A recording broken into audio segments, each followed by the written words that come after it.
GutPunched, Alzheimer's, and Caregivers. Navigating the insidious illness of Alzheimer's is something nobody asks for. The disease sneaks up on you and your loved one, and it feels like you've been sucker punched in the gut. Then you ask, where do we turn for help? Who do we call? What do we do?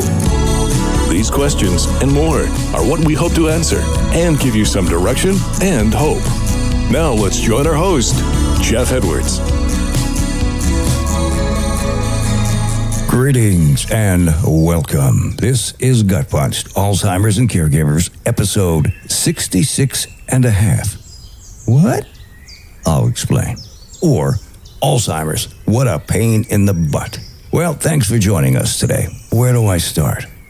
I had plans for this week's episode. It was going to be a good interview that I promised you last week with a very special caregiver.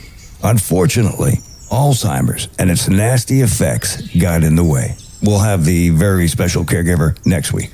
So, what got in the way? A nasty side effect from an amyloid-clearing drug. My wife, unfortunately, experienced massive brain swell and brain bleed and was in the hospital until this past Saturday. She lost use of her left arm and left leg and lost most of her vision in the left eye and part of her right eye. But with a large network of prayer warriors and some good doctoring, and the nurses, they were spectacular in their efforts to help. They were able to decrease the swelling and stop the bleed. Thank God. We will discuss all of this in a later episode. Did I learn a lot? Yes, I did. I apologize and hope you understand. Well, with the limited time, we were able to put together a shorter version with some really good articles about the strides that are being made to help conquer this insidious disease known as Alzheimer's. Now, this wouldn't be GutPunched if we didn't go over our tenets or rules. The tenets we follow at GutPunched, Alzheimer's and Caregivers, are very simple. Number one, you have to take care of yourself, because if something happens to you, who is going to take care of your loved one? Got that one thrown at me a lot this past week. 2, you can't do it alone. You need help. Find good caregiver groups or network with friends and relatives, and I'll attest to that. 3, make a list of people, friends, relatives, co-workers who have offered to help you in time of need. And then make a list of things you need done but can't do yourself because caregiving duties are overwhelming. Use the lists. Start at the top and keep going till you get what you need done. You'll find it very helpful. Number 4, create a help signal. Identify a cue or phrase to confirm your loved one is comfortable with receiving help. Something your loved one can remember, write it down on an index card or something so you can save it and locate it. It will help put them at ease. Okay, are you ready? Here we go. New drug may halt Alzheimer's disease progression. This is written by Lynn C. Allison. Experts are calling a new drug a game changer in the battle against Alzheimer's disease.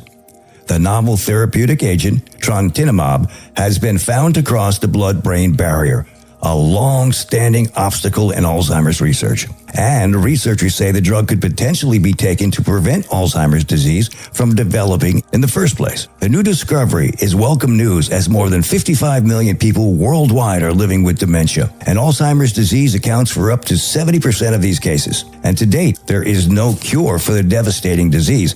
But now, research is zeroing in on ways to treat it. Unlike previous treatments, trontinemab directly targets amyloid plaques, the toxic protein accumulations believed to drive the disease's progression. In addition, the drug has demonstrated in clinical trials the capacity to significantly slow cognitive decline.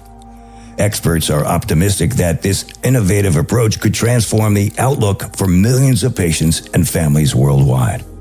Study results presented to the Alzheimer's Association International Conference in Toronto showed that treatment with trontinemab can remove the plaques associated with Alzheimer's disease faster than any current licensed drug. In fact, 9 out of 10 patients taking the new medication experienced amyloid clearance in 28 weeks, successfully eliminating any visible signs of disease. An 18-month trial is now underway with 1,600 patients to see if the drug can improve memory and cognitive functioning. Experts are also hoping that the drug, developed by Roche Genentech, can be used like statins to prevent disease in the first place. The lack of side effects and high safety profile means that trontinemab could be given to large populations at a lower price than current medications. John Hardy, chair of molecular biology of neurological disease at University College London's Institute of Neurology, said the advance could be game-changing. He was the first to identify the role of amyloid in Alzheimer's disease and said, "There is no doubt this could be game-changing. We hope that if we use these drugs to treat people early, we can halt the progression of disease even before people have symptoms. And now we need to see the size of the clinical effect." And that was a quote by John Hardy. Roche has announced phase 3 clinical trials for trontinemab. This was dated Thursday, July 24th. An article by Dennis Thompson. Insulin nasal spray, potential Alzheimer's treatment. Insulin delivered by nasal spray might be a potential treatment for Alzheimer's disease, a new study says. An insulin nasal spray effectively reached key memory regions in the brains of a small group of older adults. Researchers reported that July 23rd in the journal Alzheimer's and Dementia, Translational Research and Clinical Interventions. The hormone insulin is being considered as a potential therapy for Alzheimer's, with the theory being it could enhance brain activity. Insulin resistance is a known risk factor for Alzheimer's, but earlier efforts couldn't confirm whether the insulin delivered through the nose actually was reaching its brain's targets. Scans in this new study revealed that intranasal insulin travels to 11 key brain regions associated with memory and cognition. Researchers also found that people in early cognitive decline absorb the insulin differently. This study fills a critical gap in our understanding of how intranasal insulin reaches the brain. Senior researcher Suzanne Kraft, a professor of gerontology and geriatric medicine at Wake Forest University School of Medicine in Winston-Salem, North Carolina. Researchers needed direct evidence that the drug is able to reach key brain targets. Here's a quote.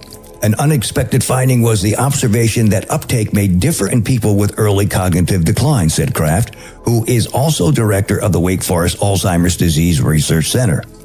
This means we're no longer flying blind. We now have a roadmap directly to the brain, she said, unquote. For the study, researchers performed brain scans on 16 seniors with an average age of 72, including 7 who were cognitively normal and 9 with mild cognitive impairment after they had taken intranasal insulin. The participants described the nasal spray as surprisingly easy to take. Now, the scans revealed elevated insulin uptake in the critical memory and thinking areas like the hippocampus, amygdala, temporal lobe, and olfactory cortex. People with healthy brains also had a higher uptake of the insulin compared to those with mild cognitive impairment, researchers found. In women, those with healthy heart function tended to have better insulin uptake. And on the other hand, those with elevated levels of a marker for amyloid beta had decreased absorption across multiple brain regions. High levels of amyloid beta indicate an increased risk for Alzheimer's. Only 2 participants reported mild headaches after the spray and scan, indicating the treatment is well tolerated, researchers said. One of the biggest challenges in developing treatments for brain disease is getting agents into the brain, Kraft said. This study shows we can validate intranasal delivery systems effectively, an essential step before launching therapeutic trials. The findings also show why some patients might respond better to intranasal insulin than others, she said. There's an urgent need to identify effective and feasible ways to prevent and treat Alzheimer's dementia, Kraft said. These findings show that we can now validate whether treatments are actually reaching their intended brain targets, which is critical information for designing successful trials. Now, the Wake Forest team plans larger studies within the next 1 to 2 years to explore other factors that might influence brain insulin delivery, such as blood vessel health, amyloid beta plaques, and sex differences. Quote, while there's still a lot to learn, these findings show that we now have the tools to validate intranasal drug delivery to the brain, Kraft said. This is promising news for developing more effective and accessible treatments for Alzheimer's disease. We've got a couple more great articles that are coming. A lot of stuff is starting to come out, and we'll have more to talk about. In our next episode, we will hear from a different kind of caregiver.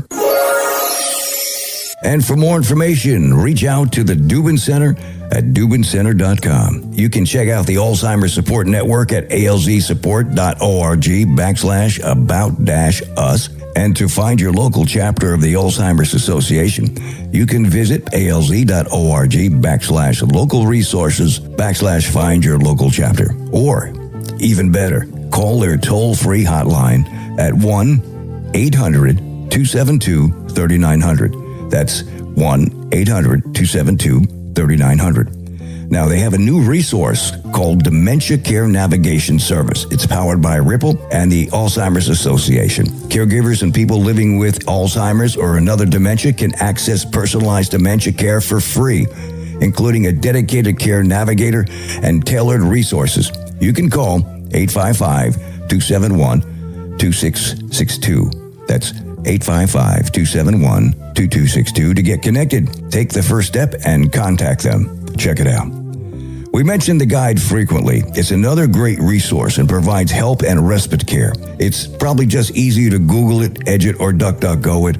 The information is starting to spread and more people are hearing about it, and it's a great program. Check it out. Now, we finally have a GutPunched Alzheimer's and Caregivers group on Facebook. It's called GutPunched Alzheimer's and Caregiver.